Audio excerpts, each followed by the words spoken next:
in Toronto last night. And I'm a little bit not feeling good about that because our friend today is not in Toronto. If you can say, when we bring him up on camera, you're going to say, where he at? I need to hang out with him. But it's all good. It's all good. So as always, we like to say you're blessed, highly favored, a magnet for miracles, and a solution for someone's problem. And let's get it out right here. Today's show is brought to you by Ebony Occasions. So at Ebony Occasions, they want to be your number one choice for Afrocentric greeting cards. Ebony Occasions was born out of the frustration of not being able to find culturally relevant wedding cards.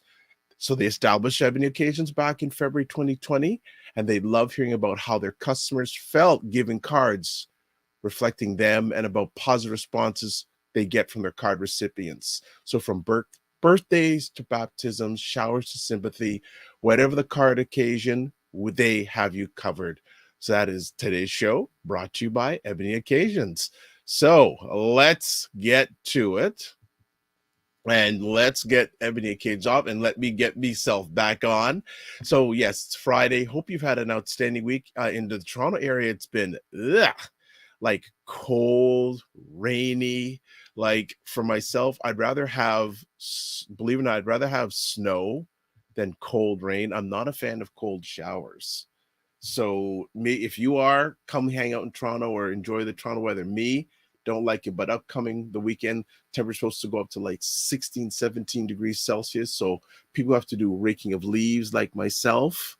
We'll be doing that this weekend. So let's talk about it. One of our regular friends we have on every month is Ray McMillan of the McMillan Group. So he's going to be chatting today about buying, financing, investing, relocating, and downsizing when it comes to real estate. So let's bring Ray to the stage with us today. Good morning, Ray. How are you? Good morning, Dr. Vibe. I am doing very, very well. As you say, blessed and highly favored. Yes, magnet for miracles, solution for someone's problem. And I love the background. It's so peaceful. Thank you. It actually is very peaceful, very quiet. A bit of background noise, nature sounds, but it's not too bad. Good. How have things been since we last had you with us? Pretty good. I mean, I have been pretty good. We've seen a lot of activity in the mortgage market. A lot of home buyers are experiencing a bit of stress, particularly those who are coming into maturity and going from sub 3% interest rates to what they're seeing today, which can be anywhere from 5% plus to 6 or 7%, depending Yeah. on the lender you're with. So I mean, we've been getting some very frantic phone calls, and we've been trying to help our clients to navigate that landscape. So today's conversation, we want to speak to our audience about renewing, renegotiating, and refinancing your mortgage, because for many home buyers, particularly in the Black and Caribbean communities, our primary focus is buying a home, but there's no plan beyond that. So if you have a financial advisor and your mortgage conversation is not part of your financial planning conversation, then you need to find a new financial advisor. Exactly. Because that's the biggest debt you're going to have. I mean, the average new mortgage across Canada today is $375,000, which is a lot of money. And this is across the entire country, not the GTA only. Within the GTA, it's probably around $700,000.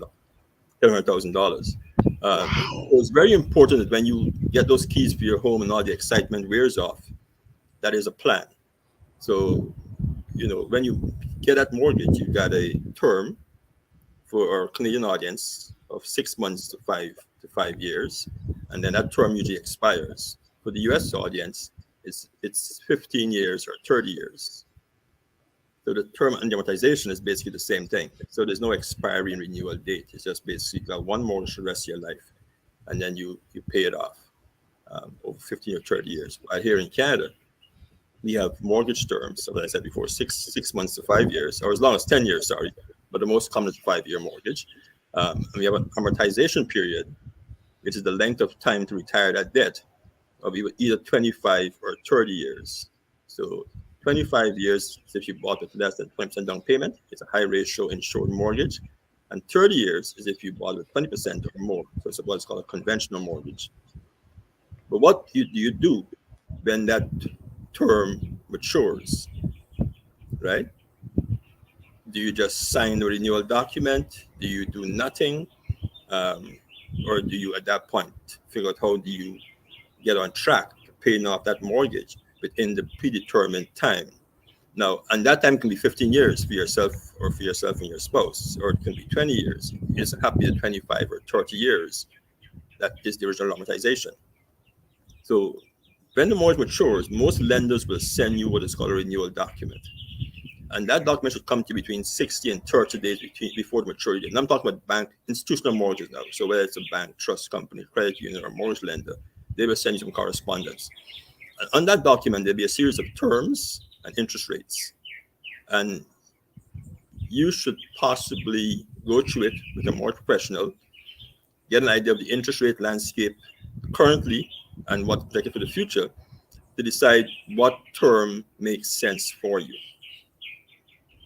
And that term should also coordinate with your short and long-term financial goals. Because if you plan to sell your home in a year, then it doesn't make a lot of sense to renew your mortgage for 5 years, because the lender will most likely charge you a penalty if you terminate that contract before the end of the term. So it's very important to understand goals when it comes to renewing your mortgage. If you plan to, refinance your home in the next short period of time because you want to, give your children some equity to buy their home or to get married, those are all decisions you have to take into consideration at the time of renewal of your mortgage. So we advise that you sit down with a mortgage professional and go through those options, and also get a sense of what other rates are out there and what other products are out there, because the lender that you are currently with might not be the best lender for your circumstances going forward. Good stuff already out of the box, Ray. Question for you. And you may be a little bit biased, but probably the majority of individuals who have a mortgage, and correct me if I'm wrong, have it with a bank. What is the difference? Well, is there a difference between someone dealing with a mortgage with a bank versus a more quote mortgage professional? Well, the mortgage professional is just the intermediary between the client and the lender. So Okay. mortgage professionals also deal with banks. So we deal with two major banks, well, three major banks in the GTA as mortgage professionals, including TD Bank and Scotiabank. So we're the intermediary who acts on your behalf, because we are only compensated for a time when you are satisfied with the product and the service you've received. While the bank, as a bank employee, you are basically giving the client the advice of the products that you have available to you under your bank's umbrella. But more professionals have access to a myriad of lenders for every single situation. So, sometimes if a client owns multiple investment properties, some major financial banks will only go up to a certain amount of doors or units. So if you're a significantly serious investor, you may find yourself a bit challenged getting a mortgage from a primary bank. And then there's the advice piece. Most of the mortgage professionals have got a lot of years in the industry, if I want to experience, and they've seen a lot of changes in the landscape over the years. They've seen changes in mortgage products. They've seen changes in amortization. They've seen mortgage crises before. They've seen recessionary environments. So the advice that they can give you is not just based on your situation today, but also based on a backdrop of information experiences over previous years. Like for myself, it goes back to 1994. So I think that's a lot of years. I've seen a lot of different cycles throughout the financial services sector over those years. So when you sit with us, we can advise you from a historical perspective on what decision makes sense. And we also have an understanding of how long a cycle will last. Like right now, we're in a very high interest rate environment. Everybody's panicked, and rightfully so, because we've had relatively low rates for the last almost 30 years, right? I was doing some research before got on the call this morning, and in 1999, the 5-year rate was around 7.5% in 1999. The 5-year variable, sorry, that's the 5-year fixed rate. The 5-year variable is around 1.55%. So this is the first time in almost 30 years that the 5-year fixed and the 5-year variable is almost on par. So it doesn't give borrowers lots of options in terms of product. What is more important now is your mortgage planning. How do you plan to tie your debt? How do you plan to get through the next year or two where rates are going to be high? How do you plan to manage your household cash flow? How do you manage to keep the mortgage stress down? Those are what's important today, and that's where the experienced advice comes in. So you can't just sign that renewal and send it back to your lender. You want to sit down and have a conversation, because you're forced to sell your home a year and a half from now, but you sign a 5-year mortgage at 5%, and the penalty to break that mortgage may be $15,000, Yep. $20,000 when you plan to break it. So and you got to be very transparent and very candid, both professional and client, so you're on the same page. Good point. Good point. You have mentioned earlier on with us this morning that a number of your clients are in panic mode. Yeah, that is correct.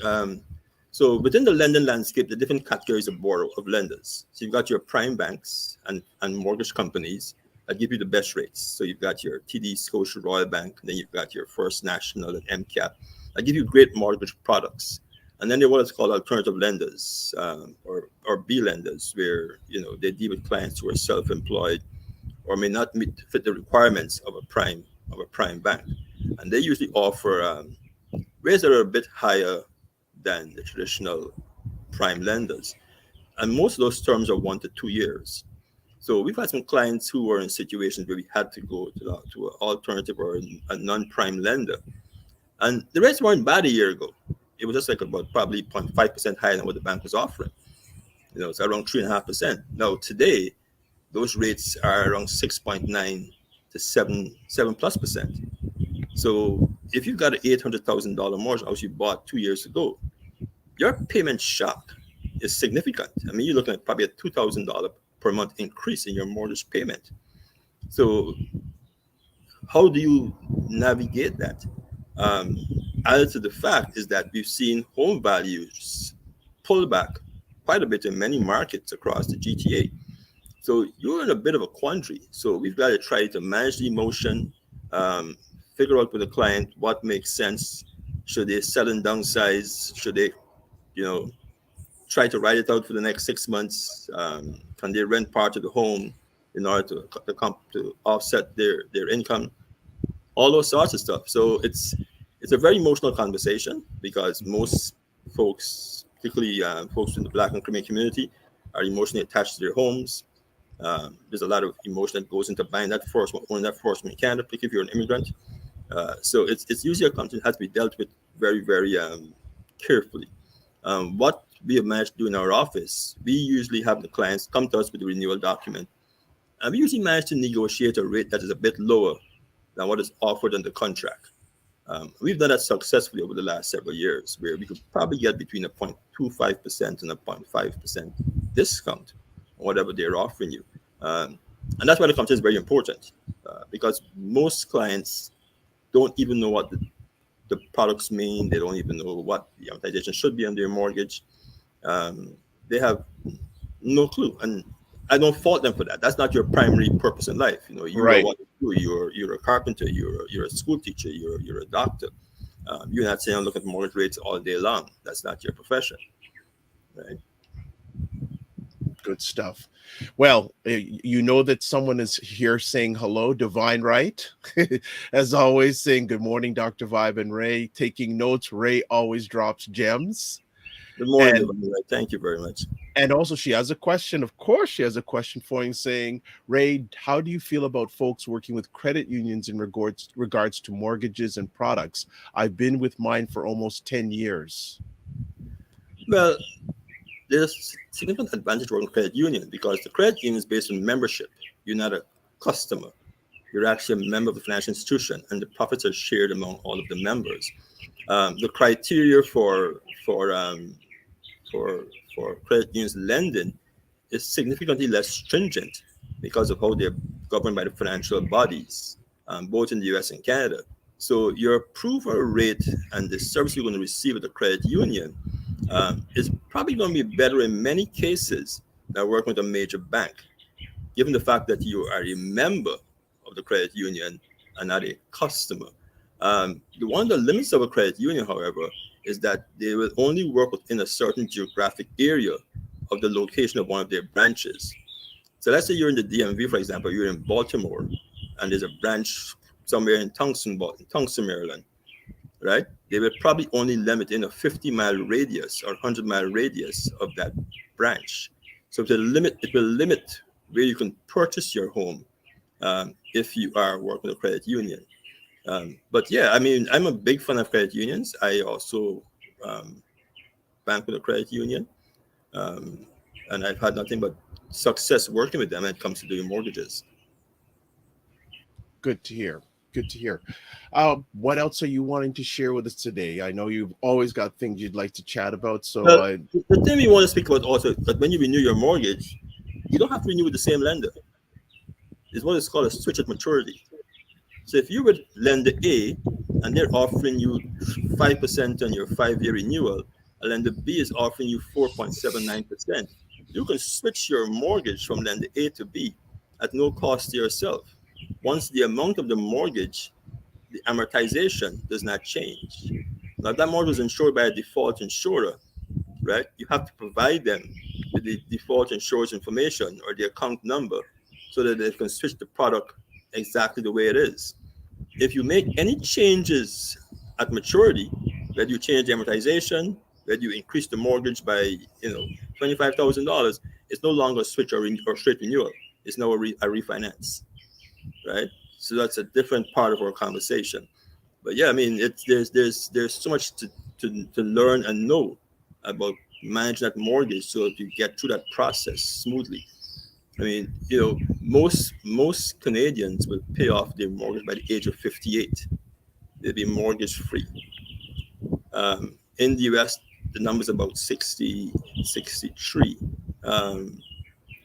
In Canada, about 1 in 3 homeowners is mortgage free. Right? Okay, so let me interrupt right now because before we started live, before we went on live, we said those statistics compared to Black Canadian statistics. But we don't have any exact statistics. Oh, that's what's one of the challenges. Yeah. What I do have though is my database of the last 25 years. Okay. But a lot of clients in their 60s and some in their 70s who are still carrying $200,000 and $300,000 mortgages on homes they bought. They bought their first home 40 years ago or somewhere around there. But then there's also a lot of clients who've also got paid off their mortgages.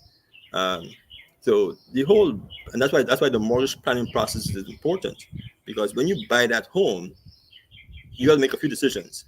Do I plan to be in this home for 5 or 10 years? Is this my forever home? Do I plan to carry this mortgage into my retirement if I bought a home in my 40s? Do I plan to pay it off in 15 years? And you have to work towards that process. I mean, every mortgage contract offers a few benefits to the borrower.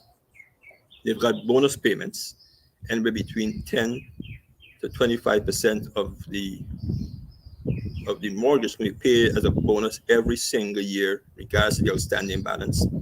They've got prepayment options, which is the same as a bonus payment. Sorry, they've got double up payments. You can pay your mortgage bi-weekly, accelerated, and these are all things you can do to reduce your amortization. The challenge we have is that many folks don't do that. They get the mortgage, and then they just sort of sail through the rest of the mortgage life. 4 in 10 mortgage borrowers will just send back the renewal without any advice from a mortgage professional. Right? They get that mortgage renewal contract, they assign and send it back. And we've had clients who've come to us on the regular. They want to do something today, and they say, "Oh, my mortgage, I just signed it back 2 months ago." Well, why would you send back your mortgage renewal 2 months ago if you plan to take $100,000 equity today? I mean, it's going to cost you $15,000 to do that.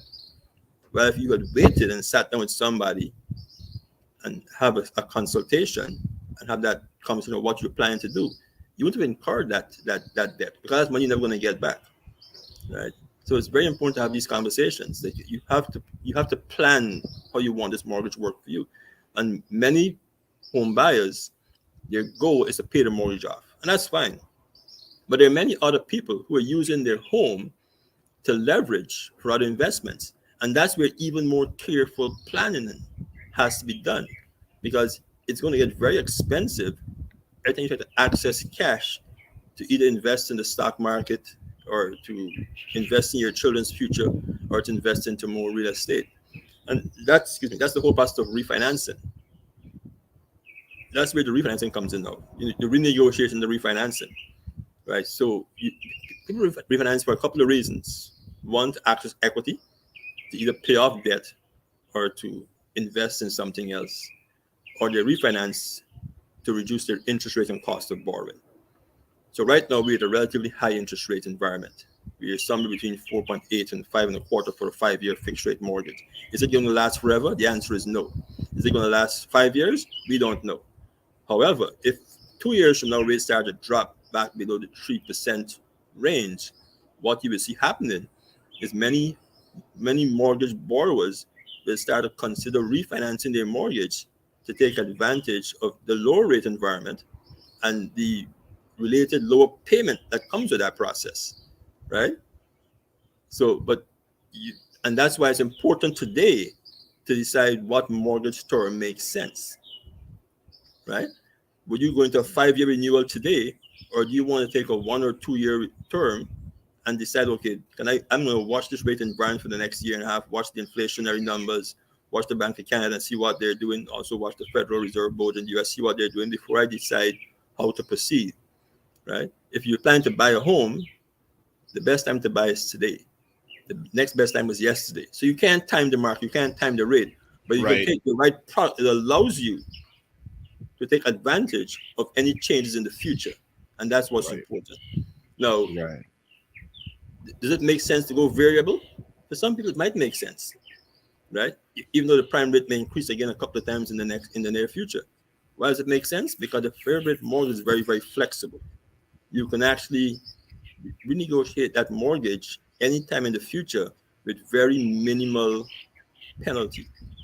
So if rates change, the environment changes very suddenly in the near future, you can refinance and get into a new product without a lot of costs. So product is very important in this period of uncertainty. Wow, this is good stuff. This is so cool because I was saying, okay, raise in the dark because of the sun. And then in the last minute or so, the sunlight has come back and it's just like special effects. I love it. So, I can't see it. So I hope that, you were a little, we couldn't see you that well for a few moments, but it was so cool. Like in real time, the sun was just coming back and there's Ray. There he is. It's good stuff. Some more questions going back in regards to the credit union subject that Divine Wright mentioned. She has a statement here. Our branches are in Washington, D.C., so that's good since I'm in the DMV. But if I ventured outside the DMV area, then I may need to go somewhere else to get a mortgage.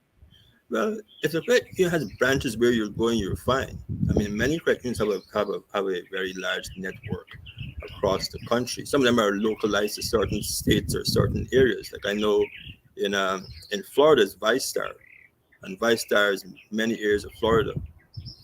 So if the credit union has branches where you're planning to move to, then there shouldn't be a problem. But their lending is restricted to geographic area and membership. So that's something to consider when you are a member of a credit union. Good stuff. Also, Christopher from Facebook has a question. Ask, Ray, do you help folks with commercial property? Yes, we do. We do all kinds of mortgages. We do construction financing, land financing, industrial, residential, commercial, mixed use. Once there's a property, we finance it. Bottom line. That's great. So, and I love what the term you said here, and mortgage plan.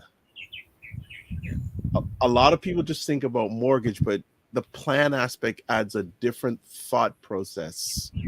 Could you Yeah, I share mean, in regards to that with our audience? I think I that's mean, very smart. most people will buy their first home probably in their late 20s or early 30s. For some immigrants, that process is pushed into their 40s. If you come to to Canada or the US in your 30s, then you get yourself started out, get a decent job, you're probably going to hit 40 before you buy your first home. So you're buying a home probably about 12 years later than many other ethnic groups in North America. So right there, you're at a bit of a disadvantage when it comes to maximizing the return on that on that home purchase. So it's important to say, well, okay, I've got this home here. I bought it for $200,000. I've got a 150 mortgage in it, right? What do I plan to do with it? Am I going to use this home to finance my business, my kids' education, to buy more property, whether it's commercial or residential, or just want to pay it off completely before I'm 50, have no mortgage, no household debt, and live a very, very comfortable life, debt free, right? So you have to decide which one of those categories you fall into. Now, life is not static, it's dynamic. So things change. People get divorced, spouses die, they move for different, particularly in America. People move states in the US all the time. I'm always amazed. Like that fascinates me. People sell their home, move from one state to the next without any consideration in the US. Here in Canada, people are more prone to staying in the same place. If you came to Toronto and you lived in Scarborough, then you're probably going to buy a home in the East End. You're not going to come and buy a home in the West End of Toronto, which is Mississauga, Brampton, Halton region. If you came to Toronto and you stayed and you moved and you were in Ottawa, most likely you're going to stay there for most of your life. You know what I mean? So we don't move as often here, but those are things that you have to be considered when you make that home purchase. And you've got to decide, okay, is this my first home or is it my forever home? Because they're not the same thing, right? And if it's not your forever home, when do you plan to get your next home? Is it in 5 years? Is it 8 years or 10 years? And how do you plan to get that home? Are you going to keep this one as a rental property, take all the equity out and buy the second home? Or are you going to sell it and buy the next home, right? And that's mortgage planning. Because clients will come to me and they say, okay, I want to buy a new house. I say, okay, so what are you going to do with the house that you're currently in? And the response is, I don't know. But you need to know that because it's going to affect this decision. Well, I want to take the cash out, right? And their response is usually, okay, the house is worth $400,000. I owe $200,000. I want to access $200,000. But no, it doesn't work that way.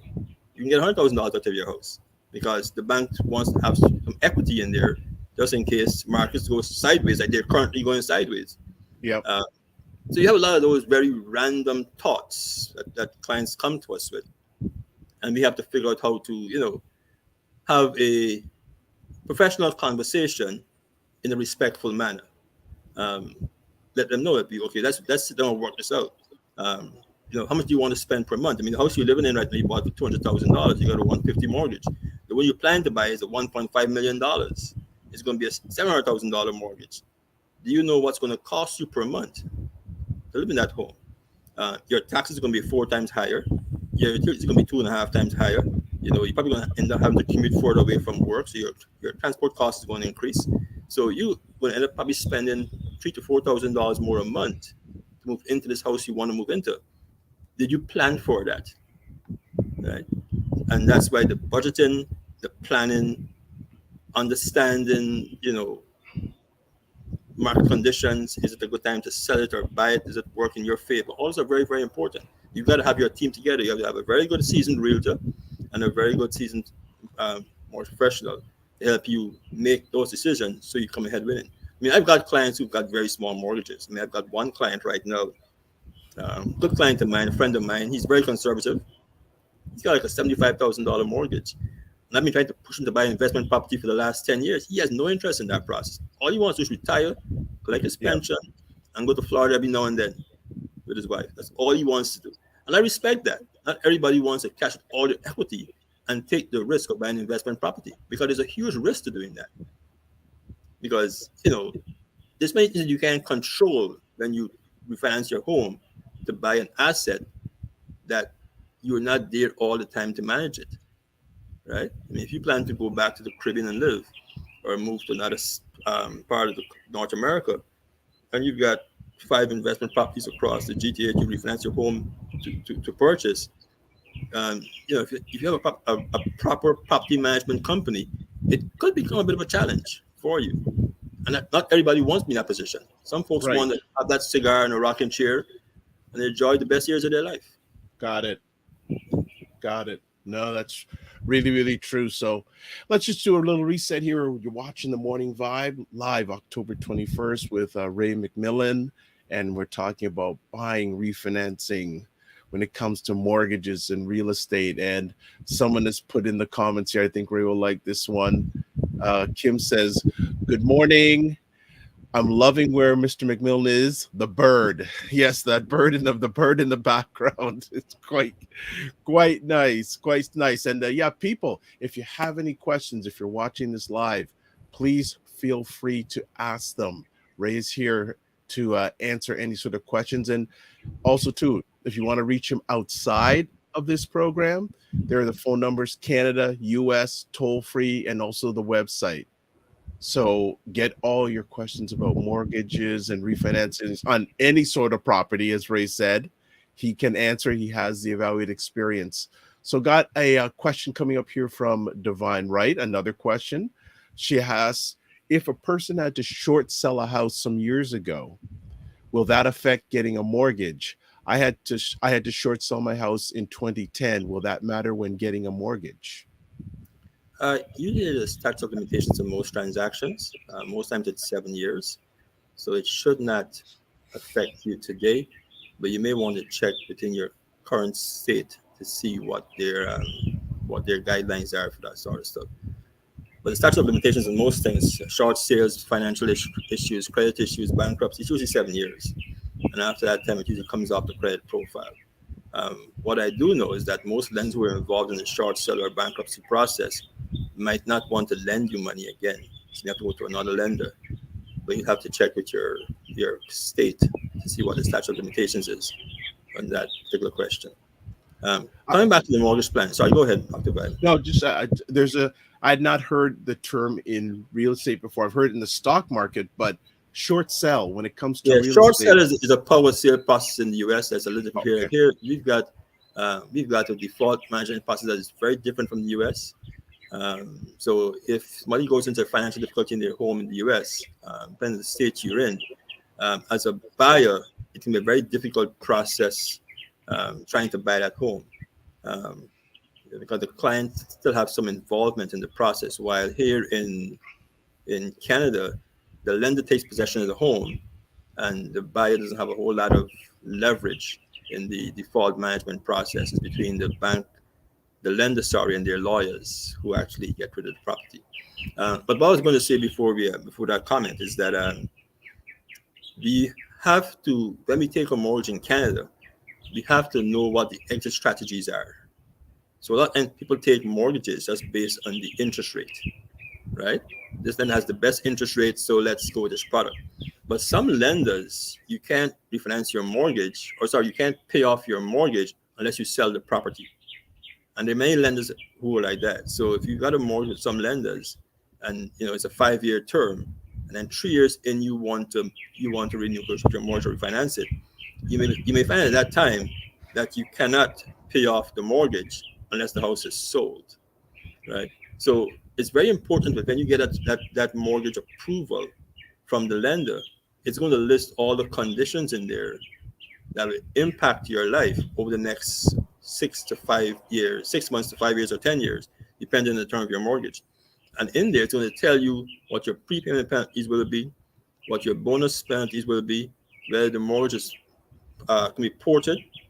And what I mean by ported is if you decide to sell your home and buy a new home, and you've got a great mortgage, then you can now port that mortgage to your new home without paying any penalty, but also enjoying the low interest rate you had from that mortgage you applied for probably 2 or 3 years ago, as opposed to taking a new mortgage at a much higher rate.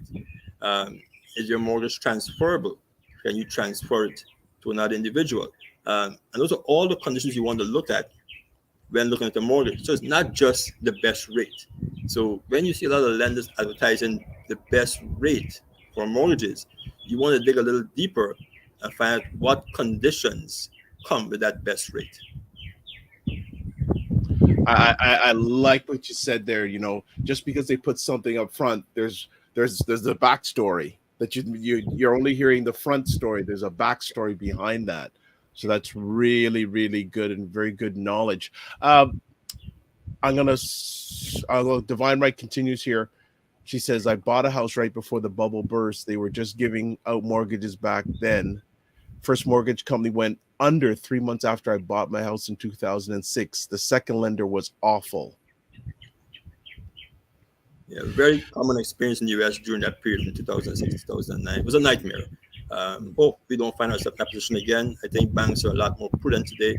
I think consumers are much more educated and informed, and those who experienced the bubble of 7 to 9 are very, very cautious and will make sure they work with the right professionals. They'll get the information they need to make that decision, because, I mean, losing a home is not a very pleasant experience and sets you back several years in your financial journey, because that home is the largest asset most of us will ever acquire in North America, and that's where most of our wealth will be accumulated.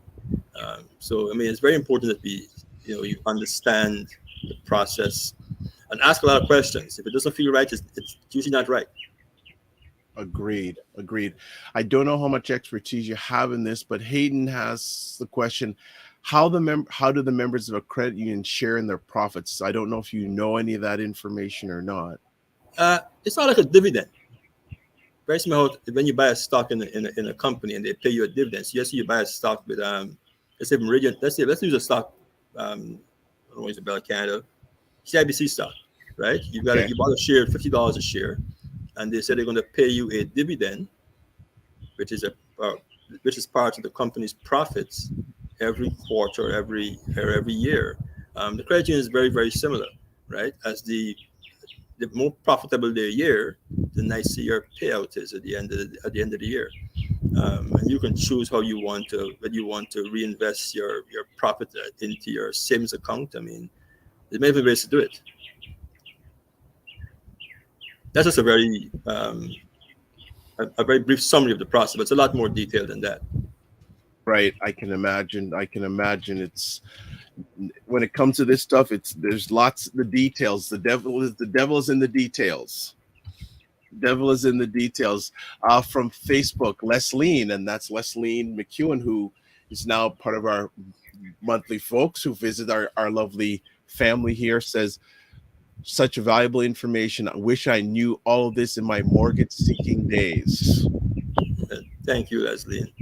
And she can share it with the younger people in her generation. So if they want to get into the real estate market and get a mortgage, they want to know someone who understands the process and will give them the information from many different perspectives. Yeah. Well, actually, I'm always loving the conversation. One of the things, that more people are coming in to the conversation as we go. So maybe it's the bird. I don't know. Maybe it's the bird, the cloud, you. I don't know what it is. I'm not even hearing the bird for some reason. I guess I'm accustomed to hearing it now. Yeah. When you're in Toronto, you hear cars. You don't really hear them after a while. So for me, the bird is like, okay. In Toronto, you hear cars. No, I saw like last night, the sky was beautiful. It was all these stars. No, I haven't seen a star. I've never seen a star in Toronto. I mean, unless it's like probably an airplane look like a star, probably. Yeah. That's wild.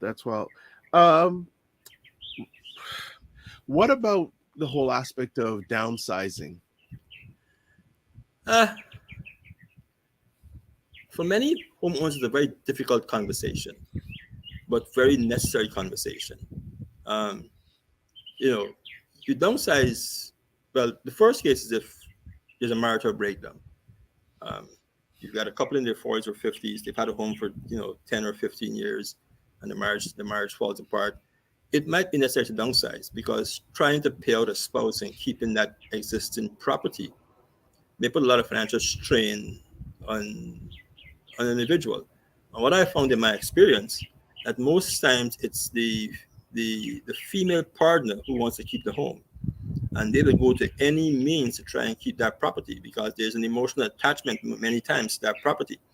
And to try and convince them to downsize is like asking them for a kidney sometimes, but it makes financial sense. because they never recover. You never recover. I mean, marital breakdown is extremely costly for both parties from a financial point of view. I'm not. There's also an emotional part of that. But yes, I mean, it makes sense. And if you live in a 3-bedroom or 4-bedroom home, it might make sense to downsize to a 2-bedroom or a 3-bedroom condo. That's a lot less expensive. Or change your location and move into a less pricey market. For elderly homeowners, downsizing is necessary because sometimes they can't afford to navigate the home. The home may not be built for an elderly person. They may have mobility issues, so climbing the stairs might not be the best. Might not be easy for them. They may have to use a walker or a wheelchair, and the house was not built to accommodate those devices, so it's hard to navigate the home. The home may need repairs, and they can't afford to do it. So many times it might make sense.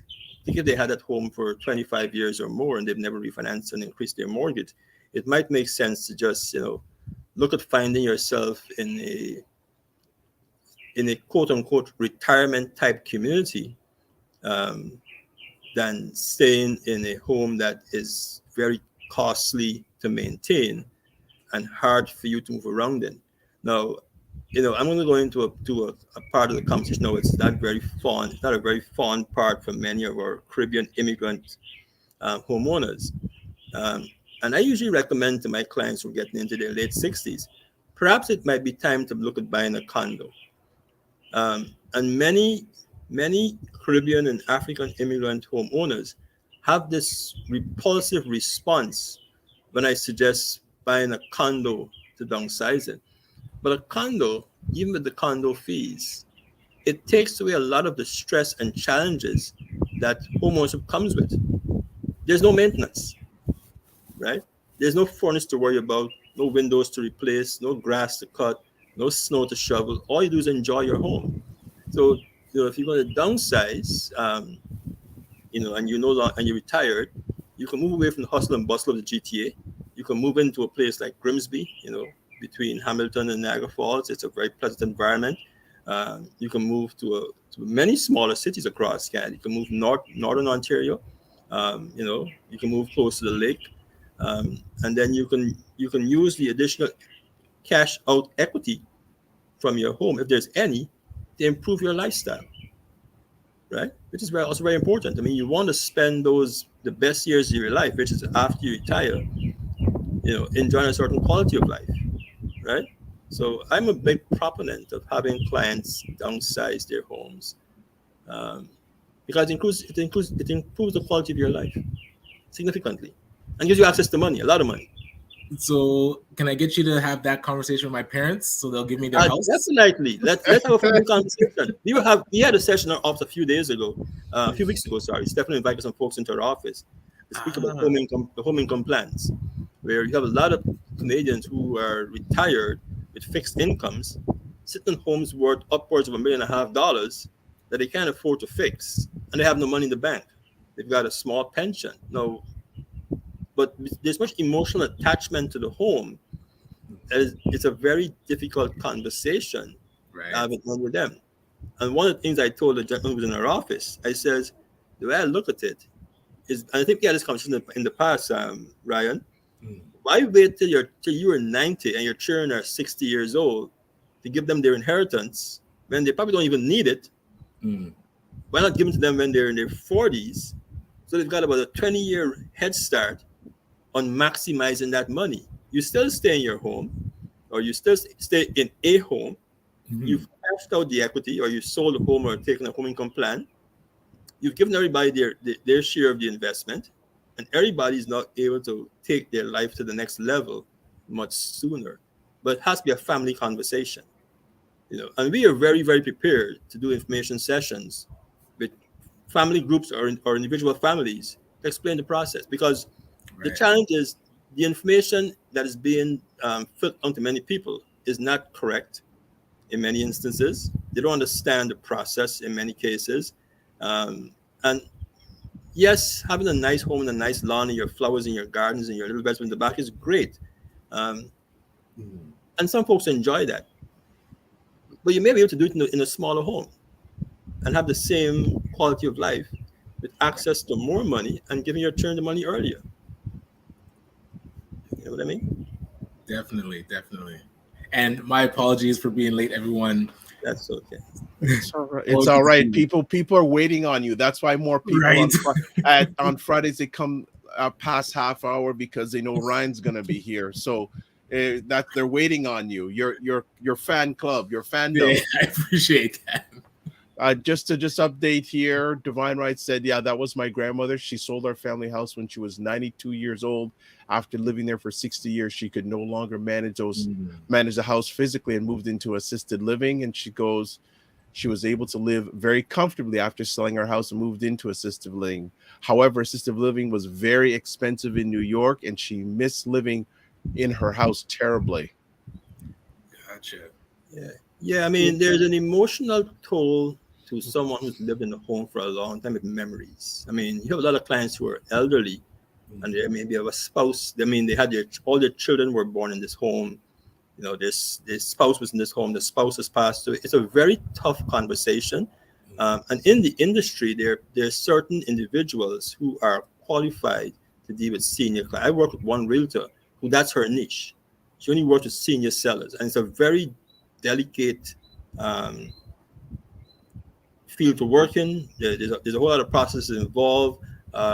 You've got to make sure that the clients is of sound mind, because you have a lot of seniors who have memory loss issues. They've got early onset dementia. They've got Alzheimer's. You don't know. So when clients come to me and I've got an elderly parent who wants to refinance their mortgage, ask a lot of questions.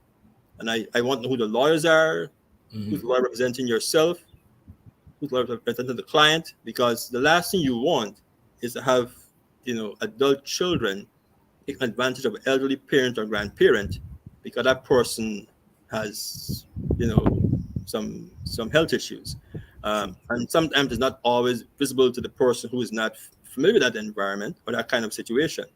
So you may think the person is just, a bit slow, but they may not have any clue what you're talking about. We had a case a few months ago, a gentleman who wanted to buy a home that's being sold by a caregiver. And they brought the file to our office, and I looked at the file, asked a lot of questions, and this was Stephan's first experience with that situation. We asked a lot of questions, and then I told the gentleman, I said, no, I'm not comfortable doing this transaction based on the conversation we're having and the fact that this person's a caregiver, not even a offspring. I get a few lawyers involved in this conversation before we proceed, so we're gonna leave this one alone. You gotta say no to some of these transactions, but I think it's very important to have the family conversations. At Thanksgiving, start the money conversation. Maybe I was carving the turkey. Say, well, Dad, this house is worth like 1.5. How are we going to divvy up the proceeds so we can all enjoy your lives, and you can, buy the house back on the Caribbean and the beach that you always wanted to buy, and I can pay off my mortgage sooner. And usually once we start the conversation, it usually gets better from there. It doesn't usually get worse. It's interesting because we had the will conversation this Thanksgiving, and it was a bit, I would say uneasy, but it was interesting to actually hear from my mother that was just finishing her will, what she was actually thinking, like how she wanted her funeral. And then the conversation about the house kind of came up, and everyone was like, well, who's actually doing housework at the house that they would get it? It went off the rails and then came back on again. But again, then the next conversation, it will be, I would say, less uncomfortable the more that we have those conversations and really get it out. And I think it's important to have that conversation with a quote-unquote mediator, professional around, because what happens, you've got 3 siblings and parents, you get a lot of emotional energy. Well, for me, it's not my house. I'm not a sibling. I'm not a child. So there's emotion involved for me. For me, it's pure logic.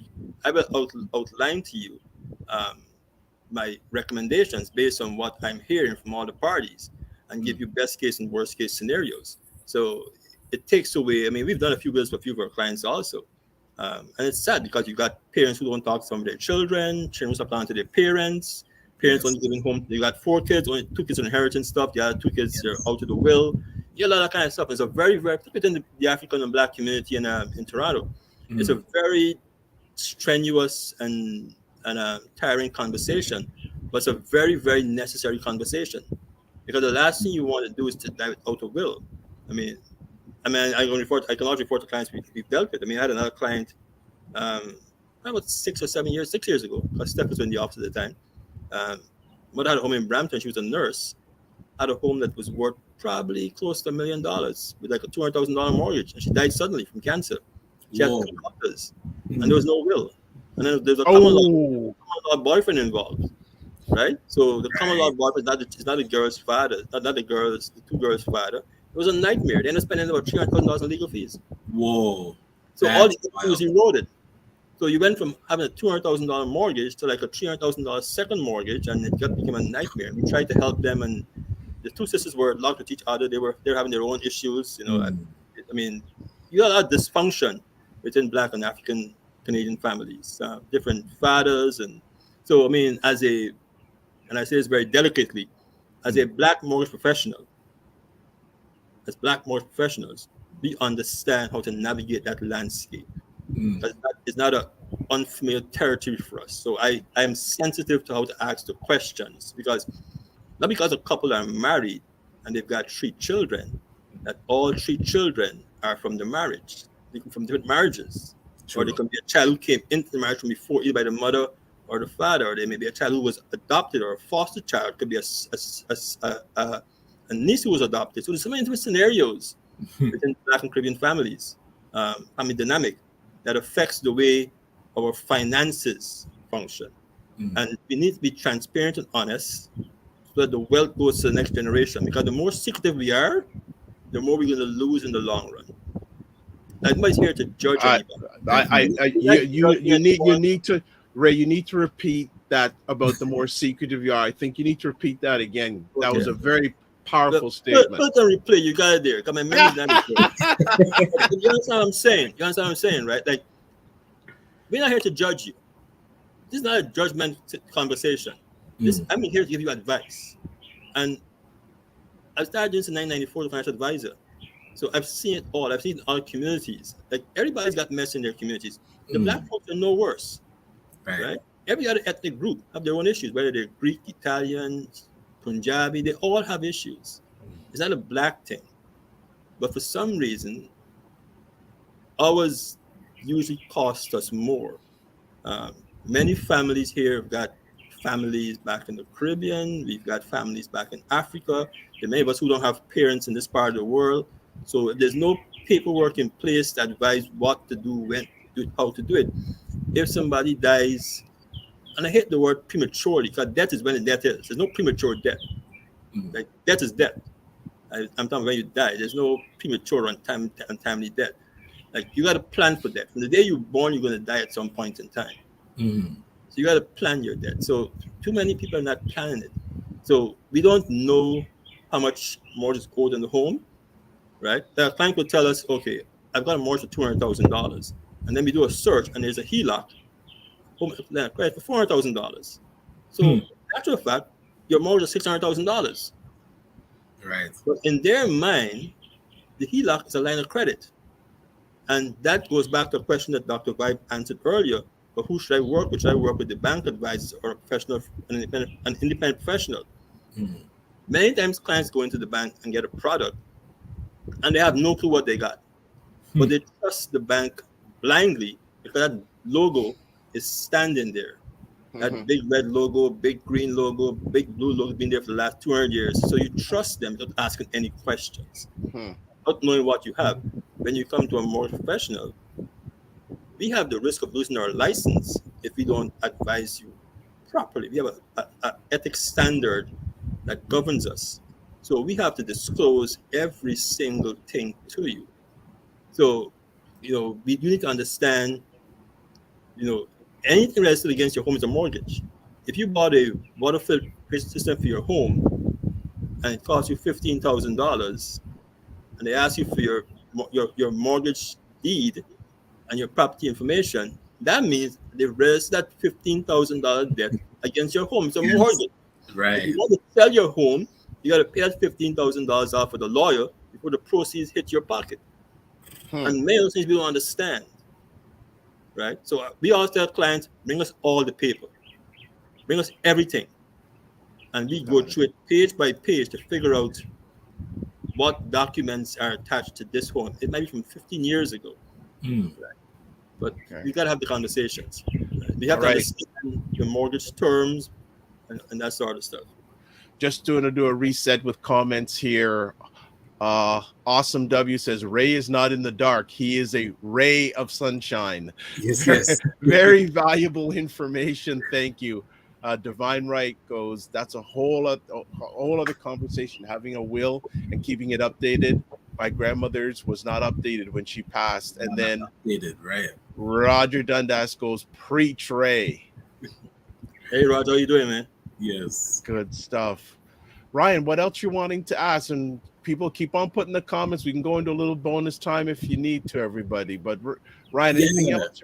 Just the one piece around, I'm curious if you've seen this scenario where I guess parents have the home, one of the siblings is living in the home, and then the parents pass away. So now the siblings that were not living in the home, they're trying to figure out, okay, what happens? But the person living there now is kind of claiming ownership of the home because they live there and everybody else has their home. Have you seen that situation? I'm curious if there's like a legal precedence to that, or do you just have to kind of figure it out?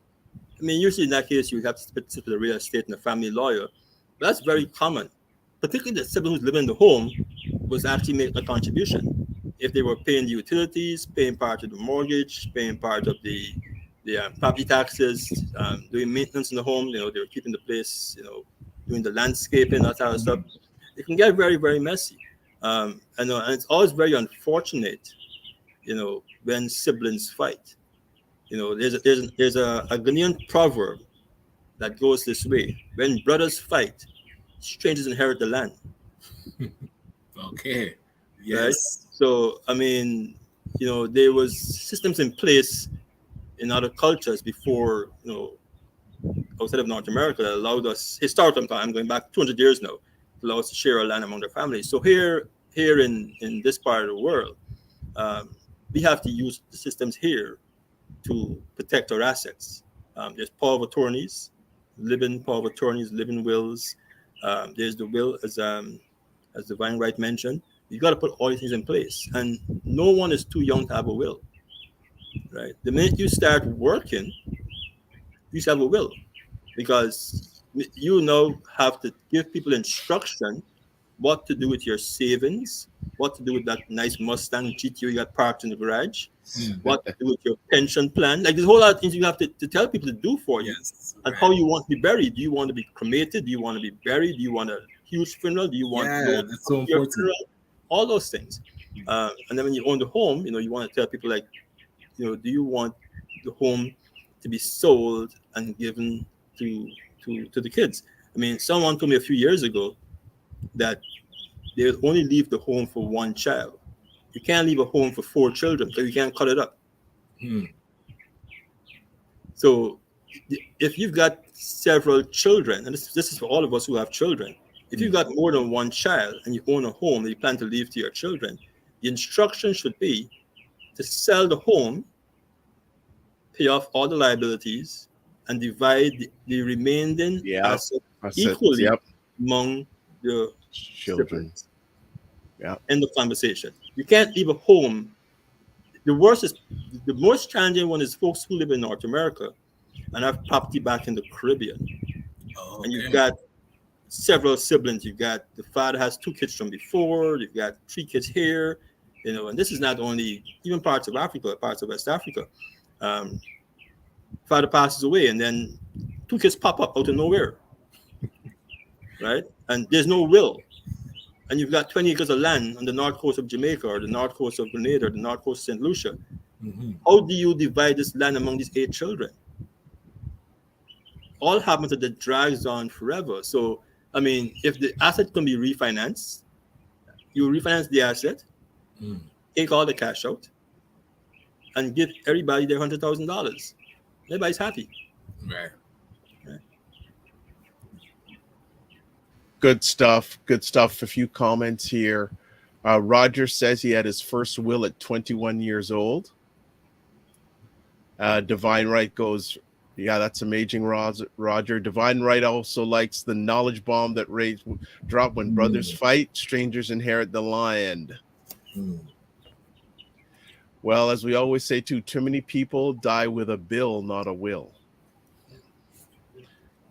Exactly. So that is quite powerful stuff you're sharing. And I know Ray has that thought process, and also another friend we have on monthly, Wayne Harris, same thought. Yeah, and Divine Right says, yeah, doing a will is scary, but a huge sense of relief once it's done. Just get it done, people. Same with securing life insurance. Do it now.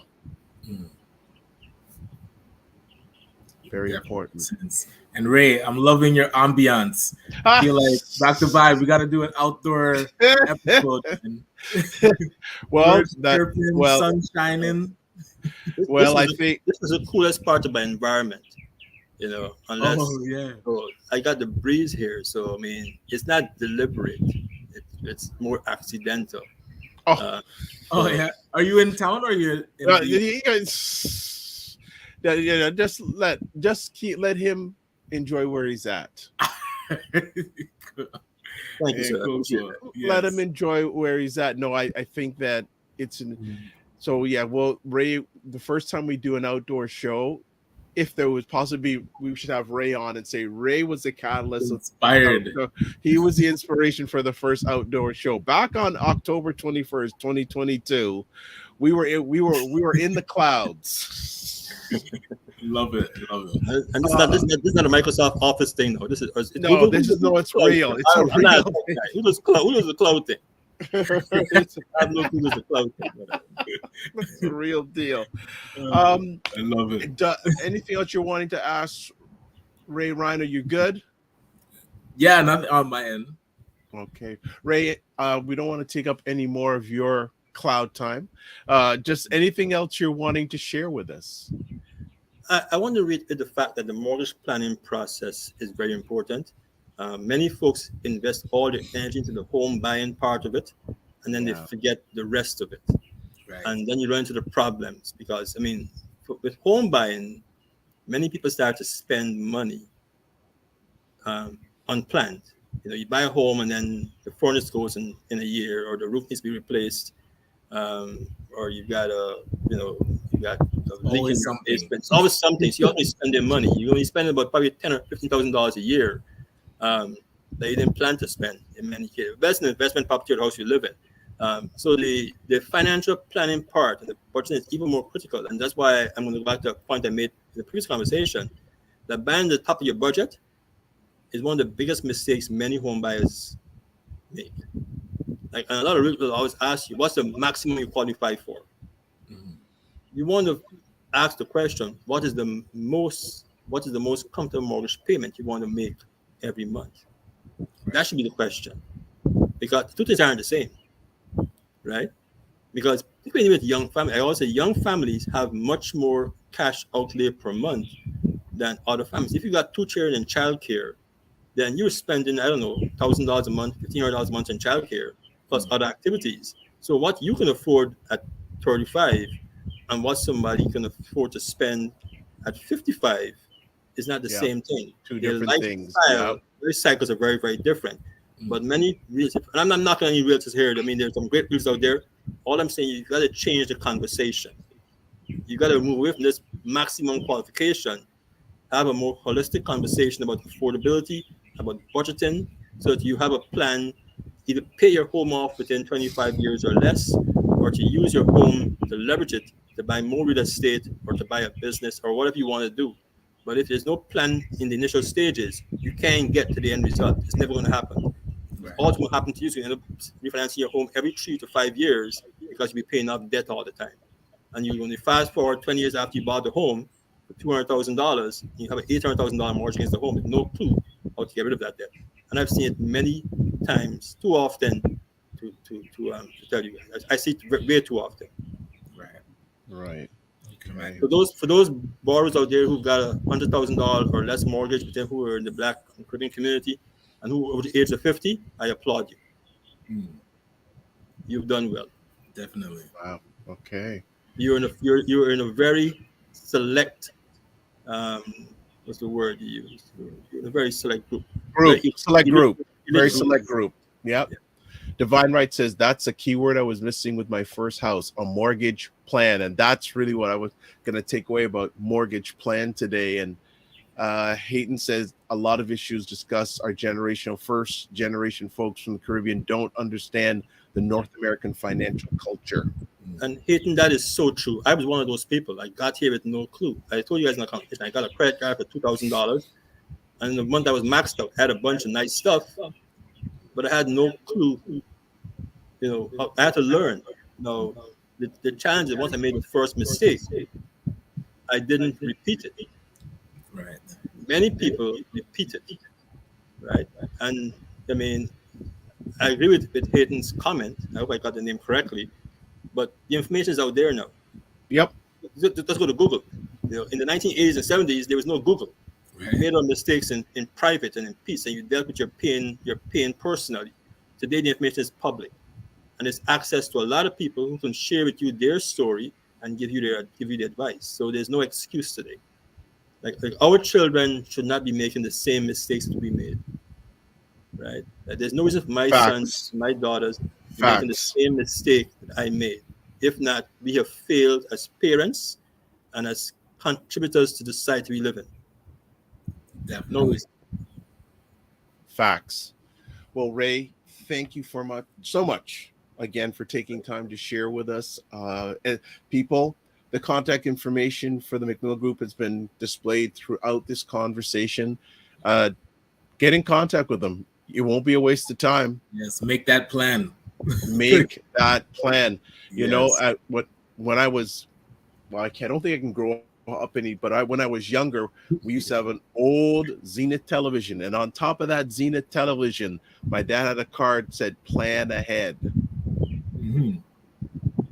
So you should always be planning, especially when it comes to mortgage, real estate, home, especially during these times, because now I'm always listening to the cost of living index. I'm always listening to the inflation rate. I'm always listening to what's going on in the stock market. I'm not no financial guru, but I know that all those things impact what I have to pay in regards to mortgage and things like that. So pay attention again. And if you don't know, go to Google or go to Ray. Right. He's a living he's not a website, he's a living human being, family. Right? And the McMillan Group is Google-licious, but they're also human-licious, and they're also Black-alicious. So I just want to do a little promo there for the McMillan Group. Ray, thank you as always for taking the time. Looking forward to chatting soon, and thanks again for making our lives better. We appreciate it. Thank you very much. Have a great weekend, guys. Stay safe and don't be too chilly over there, man. I would have frost up this morning. Appreciate that. Thanks. Thanks, Ray. Bye. All right. That was good. Oh, great conversation as always. That was beautiful. That was really good. And, yeah, and want to again thank the Morning Vibe Show family as always with great questions. Mm-hmm. Great questions, and like we just want to steer the ship. We want the family to drive the ship. That's the key thing. Definitely. Driving the ship. So what's been going on, Mr. Knight? What's going on? Yeah, this weekend there's a Black Lit not financial. It's like a authors event happening in Ajax. So our boy Greg Frankson is part of it. So he sent the invitation. I'm going to go check it out. Nice. And take it a little bit easy on Sunday. But we have to debrief on that event that we went to on Wednesday. So we'll do that Monday and debrief because, man, powerful stuff. And how to bring that essence to the Black community, I think is really going to move the needle and empower us going forward. So I appreciate you for that invite. Thank you. No problem. Well, yes, what Ryan is talking about, myself, Ryan, and a few many others, but a number of people who look like us. We attended a great sharing session by a lady named Marilyn Gist talking about humility and leadership. Right. It was very, very good. And then Ryan's going to talk about a little situation that happened before he actually entered the hallway that was quite Then, you know, we got to leave that conversation. But Divine Right says, this was amazing. Thank you for having Ray back on. Well, Ray's going to be on once a month, at least till the end of the year. So Yes. tell people about it. Tell people about it. So this is good. And supposedly we're going to get warmer weather this weekend. Supposedly, Okay, allegedly. I'll take. Oh, and real quick, Marilyn she wrote the book, The Extraordinary Power of Leader Humility, which I feel our Black leaders can take a little dose of that. And some. Don't make blanket statements now. I'm pointing at myself too. They say when you point out, 3 fingers are pointing back. So definitely take that spoonful of humility and you will be a better leader. So I'm looking forward to reading through that book. And yeah, I am too. And we also have to make a big shout out to the CEO Global Network for inviting us free of charge. It's like a $700 ticket, free of charge, and it was great. And you know, even though the organization is run by non-melanated individuals, the gentleman who runs it, who's 81 years old, amazing guy. Yes. Really. And just an FYI ahead of time, people, I am having him on the Dr. Vibe show next Wednesday. John Wilson is going to be on the Dr. Vibe show at 2:00 in the afternoon. If you want a man who knows a lot about CEOs and how to be a good leader and all that, like, and the funny thing is, we're in a room. How many people were in that room? What do you think? Man, if not 200, that felt like over 200. Yeah. So here's the crazy thing, family. If you sort of did like one of those trees, he would be at the top. So all those 200 people were basically through him. It was really good. So looking forward to that. Yeah, so I don't think we have anyone scheduled for Monday. So that means we're going to have like a free mashup Monday in regards to the... Is that the 24th? We might be having Dr. Pierre that did the Black... Oh, okay. Well, I'll confirm. Okay. Well, then we may then tentatively... Because I really want to talk... Well, if Dr. Pierre isn't, we may talk a little bit about it when we first come on, or if we don't have anyone on the Friday, we'll go full-fledged into the Friday. But yes, that is good. And thank you, Divine Right. She invited some of the IG Club Quarantine. And if anyone knows a Club Quarantine is what's DJ? What's the DJ's name? Oh, he's really big on Instagram. I'm totally blanking out. Divine Right, help me. Divine Right, help me. The name of the DJ. But yeah, so she invited some of the family from the US. So thank you. And that's what we always want to do. If you enjoy what you're watching, support us, share it out with other people, and then whatever platform you're watching it on, please subscribe. So that yes, I was gonna say D Nice. Yes, the DJ D Nice. Thank you, Kim. Yeah, she's part of the Cloud Quarantine Fund. Yes, nice. D Nice. Thank you, Kim. Thank you, Divine Right, for your support. Yes, Kim is here from Club Quarantine. That is so. Everyone, thank you so much for the support. And as always, we'll see you. Well, God willing, we'll see you on Monday. If you want to catch more of our program, you can watch replays on the Dr. Vibe show on YouTube and Facebook, the Afro Caribbean Business Network on Facebook and YouTube, and Ryan Oneil Knight on YouTube. If you want to catch me on the weekend, tomorrow night, I'm hosting 9 p.m. State of Things with Aisha K. Staggers, Jill Jones, and Laura Lala Key. So if you want to get some real strong takes of what's going on politically in the United States, go check that out. And then Sunday afternoon, I'll be at 5 p.m. on Black Canada Talking. I have Destiny Savory, who has quite an incredible story in regards to overcoming health challenges right now. She is challenged with endometriosis, and I can't pronounce it. I won't get it. I'm going to try to pronounce it because I'll get it wrong. But she has a very significant health challenge. She's going to be sharing her story. And Divine Right, I'm actually going to introduce you to her because I believe that both of you are fantastic people who are overcoming health challenges. When great Black women that are overcoming health challenges. So let's end it off here. Live your life as a dream. If you can dream it, you can make it. Sometimes you have to get small to get stronger. Block assumptions, then aim bigger, aim better, aim higher, aim wider. Love, faith, and respect. Remember to give yourselves grace and don't just manage your time, manage your energy. If you don't see me tomorrow, and if you don't see me on Sunday afternoon, let's make it Monday. All right. God bless, peace, well, and keep the faith.